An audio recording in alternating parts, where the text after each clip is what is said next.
आषाढी एकादशी निमित्त हिंगोलीच्या नरसी नामदेव येथील संत नामदेव महाराज यांचे दर्शन घेण्यासाठी भाविकांची एकच गर्दी जमली होती। 2 लाख भक्तांनी दर्शन घेतल्याचा अंदाज वर्तवला जात आहे। हिंगोली जिल्हा हा संतांची भूमी म्हणून ओळखला जातो, कारण याचं जिल्ह्यातील नरसी नामदेव हे गाव संत नामदेव महाराज याची जन्मभूमी आहे। आज आषाढी एकादशी निमित्त संत नामदेव महाराजांच्या दर्शनासाठी भाविकांनी एकच गर्दी केली होती। सकाळी 7 वाजता शासकीय पूजा संपन्न झाल्यानंतर मंदिर भाविकांसाठी दर्शनासाठी खुले करण्यात आले होते। विठ्ठलाचे भक्त संत नामदेव महाराज यांच्या दर्शनासाठी हिंगोली जिल्ह्यातील नव्हे तर इतर जिल्ह्यातील भाविक दर्शनासाठी आज हिंगोलीत दाखल झाले होते। पावसाचे दिवस असल्याने येणाऱ्या भाविकांसाठी मंदिर प्रशासनाने भला मोठा लांबचलांब सभामंडप टाकला होता। त्यामध्ये तासनतास रांगेत उभे राहून लाखो भाविकांनी संत नामदेव महाराज याचे दर्शन घेतले।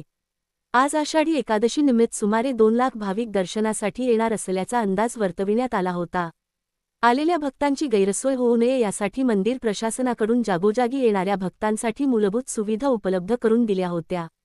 तर सुरक्षिततेच्या दृष्टिकोनातून कोणताही अनुचित प्रकार घडू नये यासाठी हिंगोलीचे पोलीस अधीक्षक श्रीकृष्ण कोकाटे यांनी मंदिर परिसरात पोलिसांचा जागोजागी चोख बंदोबस्त तैनात केला होता।